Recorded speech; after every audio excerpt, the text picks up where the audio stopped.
बिस्मिल्लाहिर्रहमानिर्रहीम। मैं Mohammad Shafiq Dogar, headmaster, school education department. आज का आपके साथ मेरा टॉपिक है करैक्टरिस्टिक्स ऑफ टेस्ट। हम जो चैप्टर पढ़ रहे हैं वो असेसमेंट का है। असेसमेंट के अंदर टेस्टिंग जो है वो एक बहुत बड़ा पार्ट है, एक बहुत बड़ा फैक्टर है, एलिमेंट है।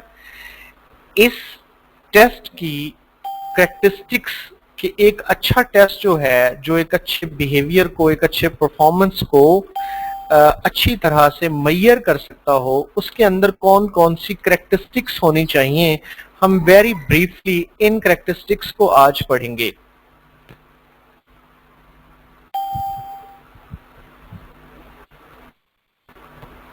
सो फर्स्ट ऑफ ऑल यहाँ पे 3 डेफिनेशंस दी गई हैं। उसके अंदर सबसे पहले टेस्ट की है, देन मेजरमेंट की है, देन एवेलुएशन की है। टेस्ट जो है ये मेजरमेंट का एक इंस्ट्रूमेंट है और ये मेजरमेंट और टेस्ट दोनों जो है एवेलुएशन का हिस्सा है।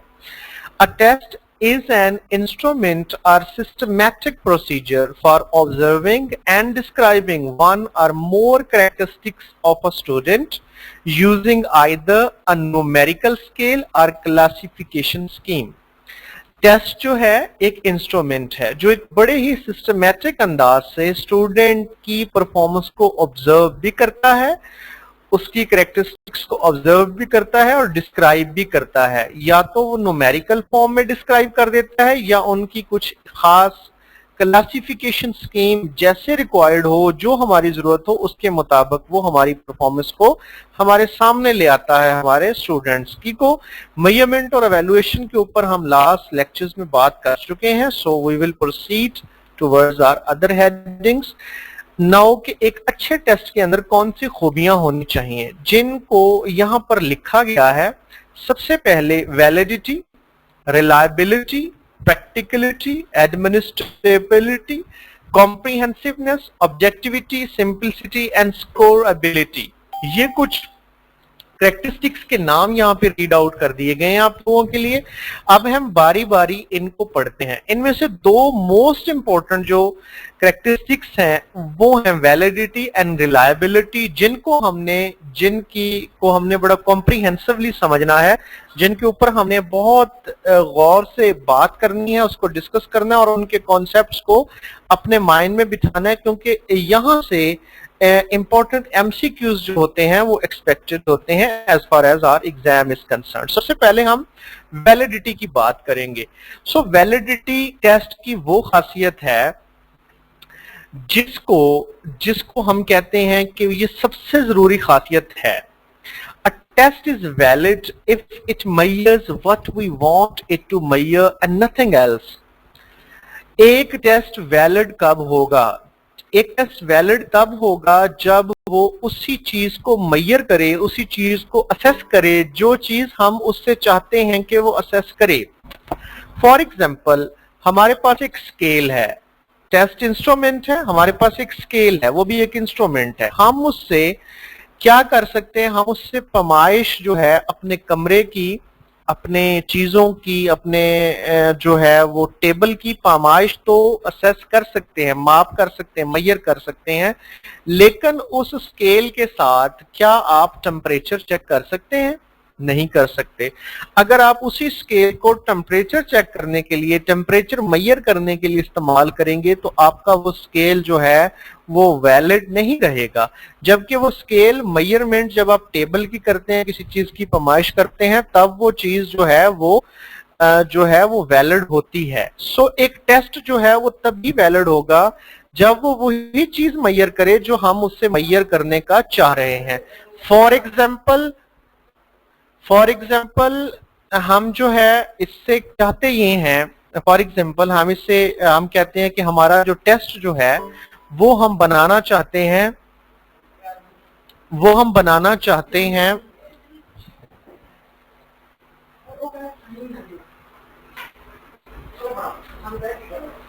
एक मिनट होल्ड कीजिएगा, सॉरी। तो हम जब उससे चाहते हैं उस टेस्ट से कि फॉर एग्जांपल हम चाहते हैं कि हमारा टेस्ट जो है वो हमने स्टूडेंट की साइंस के फलां चैप्टर का लेना है, लेकिन हमारा टेस्ट जो है वो उस चैप्टर में से बनाया ही नहीं गया, वो उसके पिछली क्लासेस के चैप्टर से बना लिया गया है, उस क्लास के दूसरे चैप्टर से बना लिया गया है, लिहाजा वो वाले बिहेवियर को वो चेक नहीं कर रहा, वो उसकी परफॉर्मेंस को जो हम उससे चाह रहे हैं, जो कंटेंट एरिया हम उससे चाह रहे हैं, उसको वो चेक नहीं कर रहा, उसको वो असेस नहीं कर रहा, तो हम कहेंगे हमारा टेस्ट वैलिड नहीं है। या हमने 10 चैप्टर जो हैं अपनी असेसमेंट के रखे हैं, लेकिन जो हमने टेस्ट बनाया है वो सिर्फ 2 चैप्टर में से सारा क्वेश्चंस बना लिए गए हैं, तो हमारा टेस्ट वैलिड नहीं है। या हम चेक करना चाहते हैं स्टूडेंट की कॉम्प्रीहेंशन को, लेकिन हमने टेस्ट ऐसा बना लिया है जो ग्रामर के ऊपर स्टूडेंट को असेस कर रहा है, तो हम कहेंगे हमारा जो टेस्ट है वो वैलिड नहीं है। नाउ अब इसके ऊपर इसकी टाइप्स आएंगी आगे, जिनके ऊपर हम बात करेंगे। टाइप्स ऑफ वैलिडिटी, सबसे पहले जो है वो कंटेंट वैलिडिटी है, नेक्स्ट को करंट वैलिडिटी है, देन उसके बाद प्रिडिक्टिव वैलिडिटी है, देन उसके बाद कंस्ट्रक्ट वैलिडिटी है। नाउ कंटेंट वैलिडिटी क्या है? कंटेंट के वर्ड को पढ़ते हुए आपके जहन में साफ एक खाका आ जाता है कि कंटेंट जो है हमारे लेसन्स का, हमने जो अपना करिकुलम है उसके अंदर जो चीज निसाब में पढ़ाई है वो कंटेंट है। नाउ अब टेस्ट जो है वो ज़हर है निसाब का लिया जाता है, और जो चीज जो उसके अंदर टेस्ट के अंदर मटेरियल मौजूद होता है वो असेस किस चीज को करता है, वो भी कंटेंट को असेस करता है। नाउ अब जब हमने असेसमेंट लेनी है तो वो ज़हरी तौर पर जो है वो एक जो है वो लेनी है हमने एक अपने परफॉर्मेंस की। हम जो असेसमेंट करना चाह रहे हैं, हम किसी कोर्स की करना चाह रहे हैं जिसका हम टेस्ट लेंगे, जिसको हम असेस करेंगे। अगर हमारा टेस्ट जो है वो हमारे कोर्स के ऑब्जेक्टिव्स को मैयर करता है तो हमारे कोर्स के, हमारे टेस्ट के अंदर कंटेंट वैलिडिटी मौजूद है। देखें, the extent to which a test measure a representative sample of the content to be tested at the intended level of learning, जो हमने चाहा कि हमारे स्टूडेंट लर्न करें और हम चाहते हैं कि ये हमारा कोर्स है और इस एरिया में से हमने असेस करना है कि हमारे बच्चों को ये चीज आती है कि नहीं आती। अब जो हमने तय किया है कि हमने इस एरिया का टेस्ट लेना है, अगर हमारा टेस्ट जो है उस एरिया में से ही कंटेंट का जायजा ले रहा है तो उसके अंदर कंटेंट वैलिडिटी मौजूद है, जो उसका जायजा फराहम करने में हमें मदद देती है। अगर वो इस मयार पर पूरा नहीं उतर रहा तो उसके अंदर कंटेंट वैलिडिटी मौजूद नहीं है। हम कह पाएंगे कि हमारा जो टेस्ट है उसके अंदर कुछ ऐसी चीजें हैं जिन्होंने हमें हेल्प आउट नहीं किया कि हमें पता लग सके कि एक खास चैप्टर, एक खास कोर्स बच्चे को आता है या नहीं आता। इसके बाद जो टाइप है वो उसको हम एक ब्रीफ कैटेगरी में, दो जो टाइप्स अगली हैं हमारी उनको हम एक ब्रॉडर कैटेगरी में तकसीम करते हैं। Criterion related validity, criterion related validity investigates the correspondence between the scores obtained from newly developed test and the scores obtained from some independent outside criteria। अब जो क्राइटेरियन रिलेटेड वैलिडिटी है असल में ये दो चीजों का मवाजना है। एक उस स्कोर का जो हमारा बच्चा जो है वो जो हमने टेस्ट बनाया है उसमें से गुजरने के बाद अपनी परफॉर्मेंस को शो करता है, एक उस चीज का कंपैरिजन। दूसरा कंपैरिजन कि हमने कोई भी इंडिपेंडेंट क्राइटेरिया बनाया है किसी स्टूडेंट की परफॉर्मेंस का।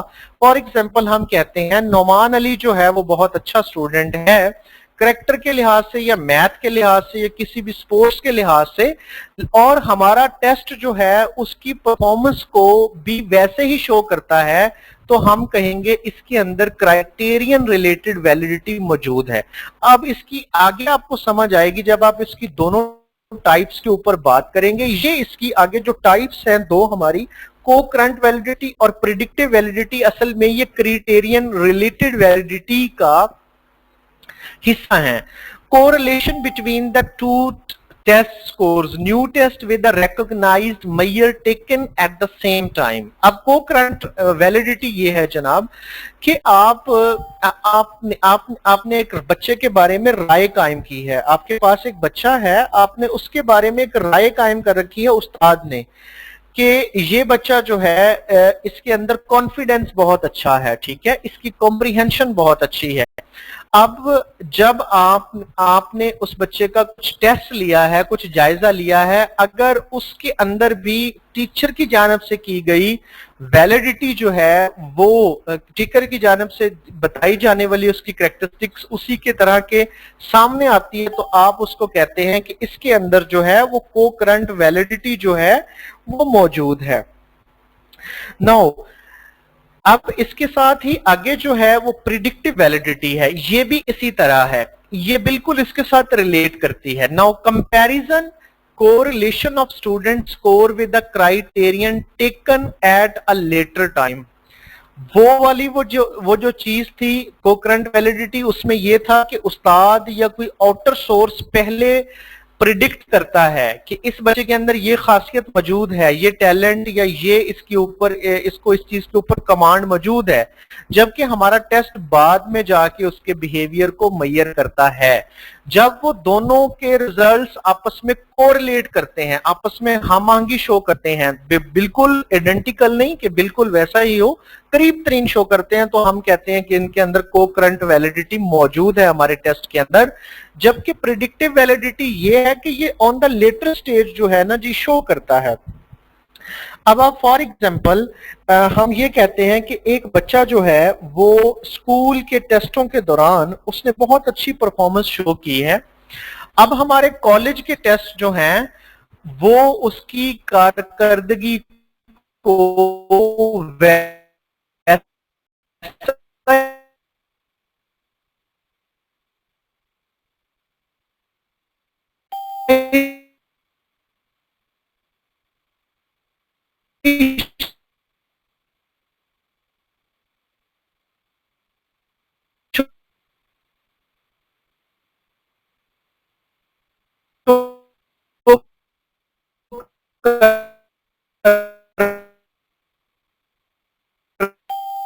रहे हैं, जैसे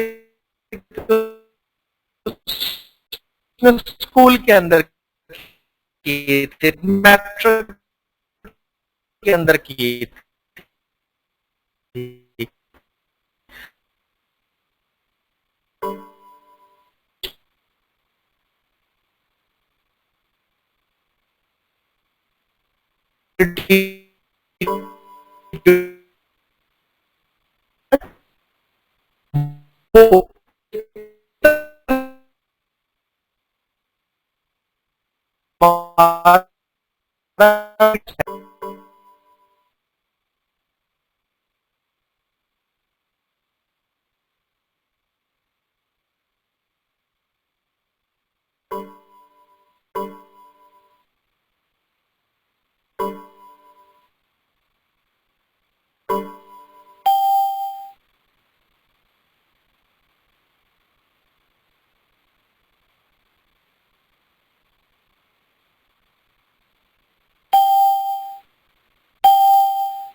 अबाउट प्रिडिक्टिव वैलिडिटी कि हमारी प्रिडिक्टिव वैलिडिटी ये भी है कि एक टेस्ट ने फॉर एग्जांपल एक पर्सनैलिटी टेस्ट है स्टूडेंट का, वो तय कर देता है, वो बता देता है कि स्टूडेंट के अंदर कॉन्फिडेंस इस लेवल का मौजूद है। बाद में आने वाली स्टेज के अंदर अगर स्टूडेंट किसी और सोर्स से ये बात तय हो जाती है कि इस बच्चे के अंदर वाकई कॉन्फिडेंस मौजूद है, तो हम कहेंगे हमारे उस टेस्ट के अंदर जो है वो प्रिडिक्टिव वैलिडिटी बहुत अच्छी तरह से मौजूद थी। Now slides and voice is clear. Okay, we will proceed now further. Construct validity. Now construct validity, that is a psychologically impacting thing. ये रेफर करती है उन ट्रेड्स को जो किसी शख्स के अंदर मौजूद हैं। It is based on the degree to which the item is the test reflect the essential aspect of a theory on which the test is based. For example हम यहाँ पे इसकी वजाहत यूं करेंगे कि हमारा टेस्ट जो है एक थ्योरी पर बेस करता है। वो थ्योरी ये है कि अमूमी तौर पर जज्बाती बच्चे जो हैं वो इस टेस्ट के अंदर इतने नंबर हासिल कर सकेंगे, ठीक है। या ये टेस्ट जो है इस थ्योरी पर मबनी है कि जो जज्बाती बच्चे होंगे उनका आंसर ये होगा। अगर हमारा टेस्ट इस ऐसे ही कुछ रिजल्ट हमारे सामने लेके आता है तो हम कहते हैं हमारे टेस्ट के अंदर कंस्ट्रक्ट वैलिडिटी मौजूद है, क्योंकि ये कुछ ट्रेड्स को हमारे सामने पेश करता है, वजाहत करता है उन ट्रेड्स की। Fine, now that is all about validity. Now हम देखेंगे कि हमारी वैलिडिटी को इम्पैक्ट कौन कौन से फैक्टर्स करते हैं।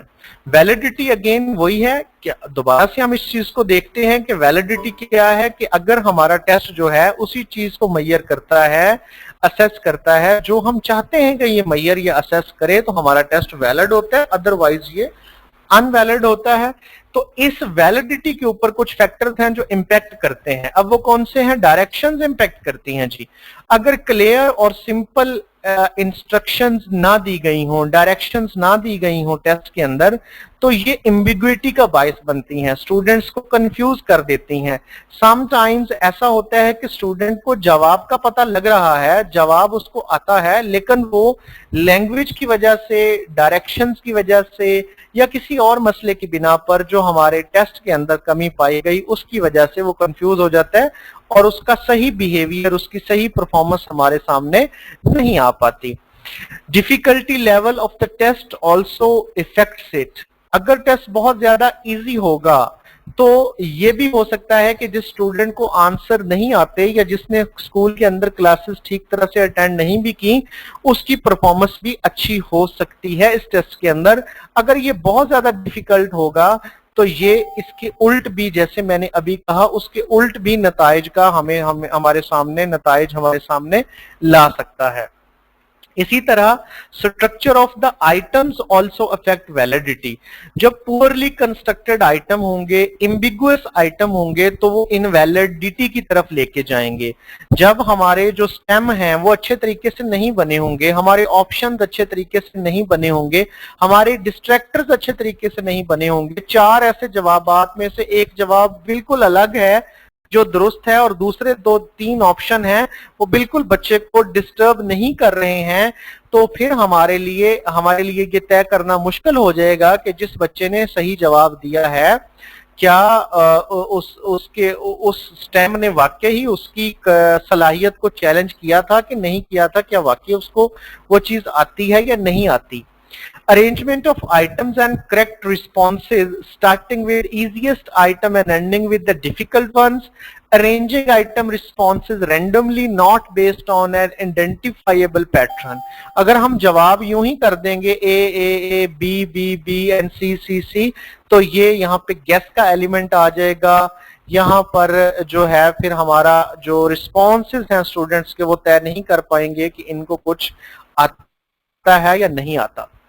So that was all from validity. इसको एक नजर अब थोड़ा सा अपने माइंड में रिफ्रेश कीजिएगा, जो सारी बातें हमने रिपीट की हैं वो एक नजर रिफ्रेश कीजिएगा एक मर्तबा, फिर हम आगे रिलायबिलिटी की तरफ बढ़ते हैं।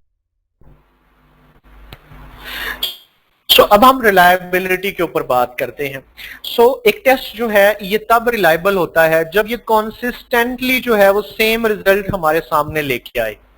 अगर एक टेस्ट जो है एक वक्त में अगर टेस्ट लिया गया है, उसके रिजल्ट कुछ उसके अरसे के बाद दोबारा लिए जाने वाले टेस्ट से मुख्तलिफ होते हैं या फ्लक्चुएट कर जाते हैं, तो हम कहते हैं कि हमारा वो टेस्ट रिलायबल नहीं है। रिलायबल टेस्ट वो होता है जो मुख्तलिफ ओकेजन्स पर लिया जाए, रिपीटेडली वही परफॉर्मेंस हमारे सामने, उसी बिहेवियर की, उसी परफॉर्मेंस को वो सामने लेके आए, तो वो रिलायबल होता है।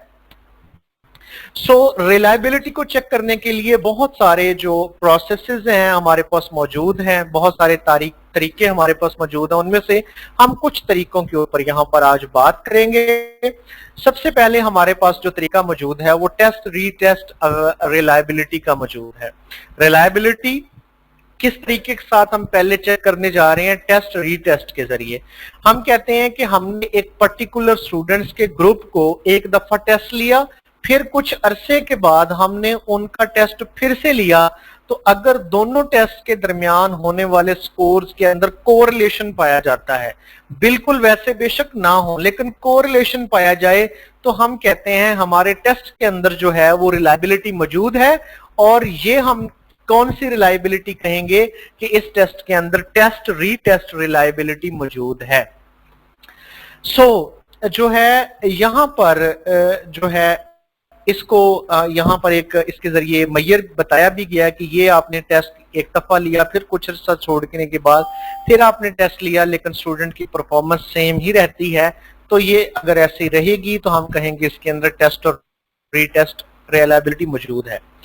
अब इसके कुछ डिसएडवांटेजेस भी हैं ये इसके कि हम इसकी बुनियाद पर कभी भी ये फैसला नहीं कर सकते कि क्या वाकई हमारा टेस्ट रिलायबल है। उसकी कुछ वजूहात हैं। सबसे पहले, जब आप दो टेस्टों के दरमियान वक्फा लेके आते हैं तो बहुत सारे एलिमेंट जो हैं वो दूसरे टेस्ट की परफॉर्मेंस को बेहतर बनाने के लिए या कमजोर करने के ऊपर इम्पैक्ट कर सकते हैं। फॉर एग्जांपल, आपने एक हफ्ते पहले जो टेस्ट लिया है, अब आप दूसरे हफ्ते, एक हफ्ते बाद वही टेस्ट उन्हीं बच्चों से जब लेंगे तो उनको जो मेमोरी फैक्टर है, जो उनको हाफजा है, फॉर एग्जाम्पल वो कमजोर भी हो सकता है। जो उन्होंने पिछले हफ्ते तैयार किया था, इस हफ्ते शायद वो उनको भूल गया हो, या ये भी हो सकता है कि जिन क्वेश्चंस को उन्होंने अटेम्प्ट किया है उनको जाके उन्होंने देखा है दोबारा से, जो रॉन्ग थे अब वो उनको सही भी कर सकते हैं।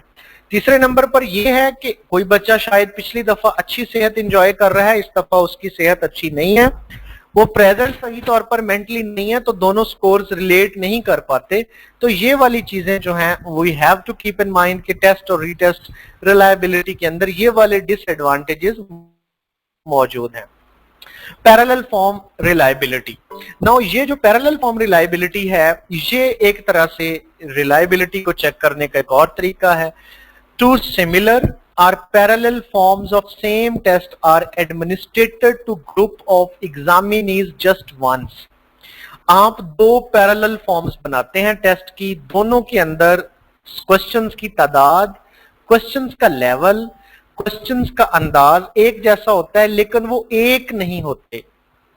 एक जो सवाल एक टेस्ट के अंदर मौजूद है वही सवाल दूसरे टेस्ट के अंदर मौजूद नहीं, लेकिन उनका लेवल, डिफिकल्टी लेवल, उनकी कंस्ट्रक्शन, उनके आइटम का नंबर वो एक जैसे होते हैं।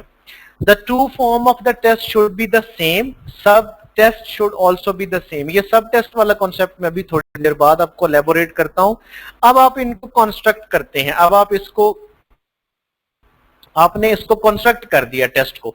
अब आप देखते हैं कि जब आपने पहली दफा जो है वो इक्विवेलेंट हाफ्स के जरिए इसको जो तकसीम करके पैरेलल फॉर्म्स में आपने इसको तकसीम करके बच्चे का आपने टेस्ट लिया, तो उनके अंदर उनकी परफॉर्मेंस जो है वो क्या कर रही है, वो फ्लक्चुएट नहीं कर रही, वो बिल्कुल उसी तरह से परफॉर्मेंस दे रही है। जो आपने सिमिलर जो है वो फॉर्म दी एक ग्रुप को, दूसरे ग्रुप को भी उसकी सिमिलर फॉर्म दी, ग्रुप्स दोनों एक जैसे हैं, उनकी जो परफॉर्मेंस जो है वो बिल्कुल एक जैसी जो है वो सामने आ रही है। या अब एक ही बच्चे को दो हिस्सों में जब दो टेस्ट देते हैं, दो टेस्ट जो है दो फॉर्म देते हैं, उनकी परफॉर्मेंस एक जैसी आती है हमारे सामने, तो हम कहते हैं कि हमारे टेस्ट के अंदर जो क्यूबुलेट फॉर्म्स हमने बनाई थी, पैरेलल फॉर्म्स बनाई थी, उनके अंदर रिलायबिलिटी मौजूद है, उनका स्कोर जो है वो हमारे सामने एक जैसा स्कोर हमारे सामने आ रहा है। इसके अंदर आप सब टेस्ट भी बना सकते हैं। आपने इक्विवेलेंट हाफ्स बना लिए, अब अगर आप सारे के सारे क्वेश्चन स्टूडेंट से सॉल्व नहीं करवाना चाह रहे, तो आप कुछ क्वेश्चन जो हैं वो एक हिस्से से ले लेंगे, कुछ क्वेश्चन दूसरे हिस्से से ले लेंगे। अगर उनकी भी जो रिलायबिलिटी का स्कोर कोरिलेट होता है तो हम कहेंगे इनके दरमियान, टेस्ट के दरमियान जो है वो रिलायबिलिटी जो है मौजूद है दोनों फॉर्म्स के अंदर। Now split half and odd and even reliability, ये एक और रिलायबिलिटी है कि जांचने का तरीका है। इसके अंदर आप जितने भी क्वेश्चन बनाते हैं आप उन क्वेश्चंस को डिवाइड कर देते हैं ऑड एंड इवन नंबर्स में, और दोनों ऑड और इवन नंबर्स के करेक्ट और रॉन्ग रिस्पॉन्सेज को आपस में कोरिलेट करते हैं। अगर वो एक जैसा स्कोर दे रहे हैं, एक जैसा मेजर ऑफ बिहेवियर दे रहे हैं हर स्टूडेंट के बारे में, तो हम कहते हैं हमारे जो स्प्लिट हाफ्स हैं उनके दरमियान रिलायबिलिटी मौजूद है। मैं एक दफा रीड आउट कर देता हूं। Split half refers to determining a correlation between the first half of the measurement and the second half of the measurement. We would expect answers to the first half to be similar to the second half. Fine. जो first half है उसके और second half के यानी कि odd और even के, ये दोनों को अलग अलग भी हम देख सकते हैं और इनको मुश्तरका भी देख सकते हैं। फॉर एग्जाम्पल जब हम स्प्लिट हाफ की बात कर रहे हैं तो हम कहते हैं कि हमने पहले 50 को अलहदा कर दिया, बाद वाले 50 को अलहदा कर दिया है। अब पहले 50 का स्कोर और बाद वाले 50 का स्कोर अगर रिलायबल है, दोनों कॉन्सिस्टेंट हैं, पहले वाले 50 में से भी उसने 25 नंबर हासिल किए हैं, दूसरे वाले 50 में से भी उसने 25 नंबर हासिल किए हैं, तो हम कहेंगे हमारे जो टेस्ट हैं उनके अंदर स्प्लिट हाफ रिलायबिलिटी मौजूद है। इसी तरह जो ऑड एंड इवन रिलायबिलिटी है refers to the correlation between the even items and odd items of the measurement tool. In this sense, we are using a single test to create two tests, eliminating the need for additional atom and multiple administration. Since in the both types only one administration is needed and the groups are determined by the internal components of the test, it is referred as an internal consistency measure. चूंकि इनको अगर हम broader sense में देखें तो ये दोनों जो हैं वो इंटरनल कंसिस्टेंसी मेजर के अहाते में आते हैं कि इनकी ये सिर्फ अंदर वाले आइटम्स को आपस में रिलायबल करते हुए दिखाते हैं, तो ये इंटरनल कंसिस्टेंसी को हमारे सामने लेके आते हैं। सो इसका ऊपर मेरे ख्याल में now it might have been clear कि स्प्लिट हाफ और इवन एंड ऑड रिलायबिलिटी का जो कॉन्सेप्ट है वो क्या है।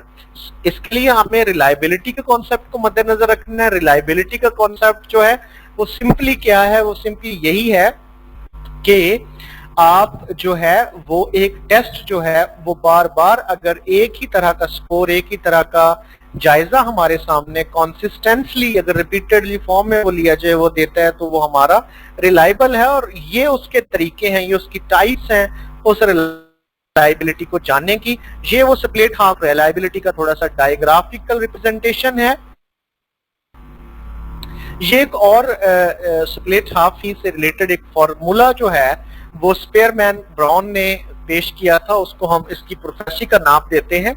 इसके अंदर आप फुल टेस्ट को रिलायबल करते हुए ये देखते हैं कि 2 को ज़रब देते हैं पहले स्प्लिट हाफ के स्कोर के साथ, इसी तरह 1 जमा दूसरे हाफ के स्कोर को बटे में लेके आते हैं। फॉर एग्जाम्पल ये यहाँ भी 60 है, यहाँ भी 60 है, 2 के साथ इस 60 को ज़रब दी और 1 इस 60 में जमा करके जब तकसीम किया तो 0.75 हमारी जो रिलायबिलिटी है वो सामने आई। ये एक फार्मूला है जिसको आपने देखना है और it is on qualify as well. आप क्वालिफाई बुक्स जो मैं आज रिकमेंड करने जा रहा हूँ आप लोगों को, उसमें से इसको देख के इसको थोड़ा सा मजीद भी समझ सकते हैं, लेकिन ये पूछा नहीं जाता इतना। हाँ, जो याद रखने की बात है कि अगर स्कोर जो है 0.70 से लेके 0.80 तक आता है तो हमारा टेस्ट जो है वो रिलायबल है, और इससे नीचे जो है वो पुअर रिलायबिलिटी शुरू हो जाती है टेस्ट की। हाँ, नाउ स्प्लिट हाफ की डिसएडवांटेजेस भी हैं जी। There is no need to administer, पहले एडवांटेजेस हैं, there is no need to administer the same test twice. जो स्प्लिट हाफ टेस्ट होते हैं उसको आपको 2 दफा उनका इनाकाद नहीं करना पड़ता, सिर्फ 1 दफा ही काफी होता है। Nor it is necessary to develop two parallel forms of the same test, ना ही आपको उसकी दो पैरेलल फॉर्म्स बनानी पड़ती हैं। नाउ इसका डिसएडवांटेज ये है कि आपको दो होमोजेनियस आइटम्स जो हैं हर टेस्ट के अंदर डालने पड़ते हैं।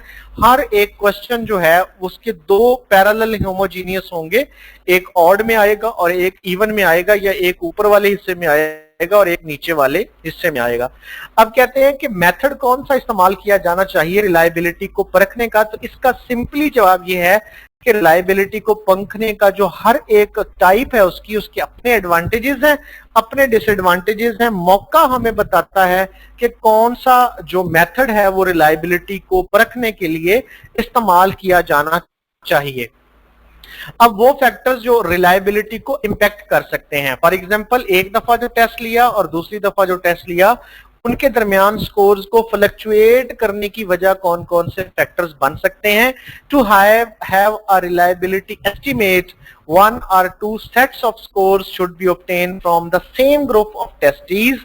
Thus, two factors contribute to test reliability, the testees and test itself. क्योंकि दो दफा मैयर हमारे सामने बिहेवियर का आता है, लिहाजा जो कंट्रीब्यूट करते हैं इसमें फैक्टर वो टेस्ट देने वाला बंदा है और जो टेस्ट लिया जा रहा है वो है। उन दोनों चीजें जो है जो इंपैक्ट करते हैं। अब वैलिडिटी और रिलायबिलिटी का जो आपस में ताल्लुक है ये एक छोटी सी लाइन है, समझने की है, इसको अपने माइंड में रखिएगा। A test must be reliable to be valid. अगर आप चाहते हैं हम आपका टेस्ट वैलिड हो तो वो रिलायबल होना बहुत जरूरी है। लेकिन अगर रिलायबल है, अगर रिलायबिलिटी उसके अंदर मौजूद है, लेकिन फिर उसी रिलायबिलिटी के सहारे भी आप ये नहीं कह सकते कि वो वैलिड भी बन गया है। वैलिडिटी के लिए कुछ और शर्तें भी जरूरी हैं, जिनमें से एक शर्त जो है वो रिलायबिलिटी है। ये उसका आपस में ताल्लुक है, ये अपने जहन में रखना है। नेक्स्ट जो है वो सारी एक एक लाइन की हैं, इनको जो इसकी कैरेक्टरिस्टिक्स हैं जिनको आपने सुनते जाना और अपने माइंड में फ्रेश करते जाना है। प्रैक्टिकलिटी जो है वो इस चीज को रेफर करती है कि क्या आपका टेस्ट को लेने के अंदर आपके टेस्ट का इनाकाद करना जो है वो मुमकिन है या नहीं है, और आपके टेस्ट को स्कोर करना भी मुमकिन है कि नहीं है।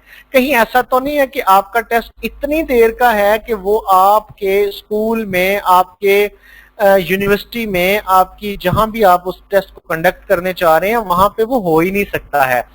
फॉर एग्जाम्पल एक साइंस का टेस्ट है जो एक प्रैक्टिकल बेस्ड है, जिसके अंदर कुछ प्रैक्टिकल्स पूछे गए हैं, लेकिन साइंस की लैब मौजूद नहीं है, तो वो टेस्ट वहां पर भी आपको आपकी जो करेक्ट टेस्ट की खासियत है प्रैक्टिकलिटी उसके ऊपर पूरा नहीं उतर रहा। देन जो है वो है एडमिनिस्ट्रेबिलिटी। एडमिनिस्ट्रेबिलिटी का वही ताल्लुक है जैसे मैंने अभी बताया कि क्या वो एडमिनिस्टर किया जा सकता है कि नहीं किया जा सकता। The test should be directed uniformly to all students so that scores obtain will not vary due to factor other than differences of students knowledge and skills. आप टेस्ट जो बच्चों को जो है वो एक ही तरह से देते हैं, एक ही वक्त में देते हैं, ताकि स्कोर्स के अंदर जो फ्लक्चुएशन है वो नॉलेज और स्किल की वजह से तो आए, किसी और वजह से ना आए।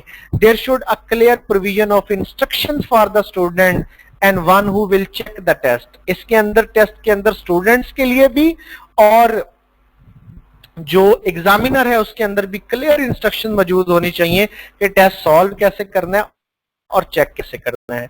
इसी तरह स्कोरेबिलिटी के अंदर भी है कि इसका स्कोर किया जाना भी जरूरी है, इसकी स्कोरिंग की मौजूद होनी चाहिए और प्रोविजन ऑफ आंसर शीट और आंसर की इसके साथ दरमियान में होनी चाहिए। स्कोरिंग का डायरेक्शन जो है वो क्लियर होनी चाहिए, कौन से क्वेश्चन के कितने नंबर और किस तरह से वो नंबर आपने डिवाइड किए हैं।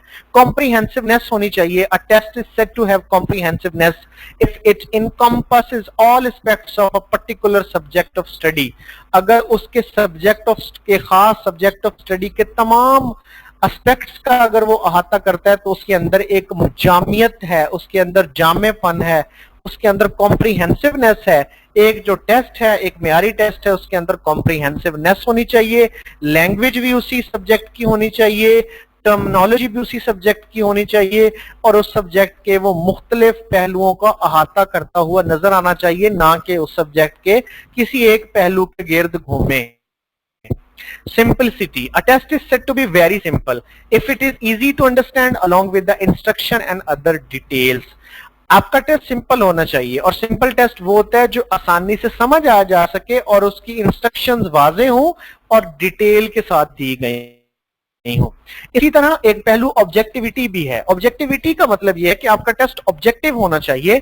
अब ऑब्जेक्टिव से ये मुराद नहीं कि सिर्फ एमसीक्यूज होना चाहिए, ऑब्जेक्टिविटी से ये मुराद है कि आपका टेस्ट इस तरह से बनाया जाना चाहिए, उसके साथ की और उसकी मार्किंग स्कीम, रूब्रिक्स इस तरह बनाई जानी चाहिए कि अगर कोई दो बंदे उसको मुख्तलिफ टाइम में चेक करें या मुख्तलिफ टाइम में वो एडमिनिस्ट्रेटर किया जाए, उनका स्कोर जो है वो सेम रहे।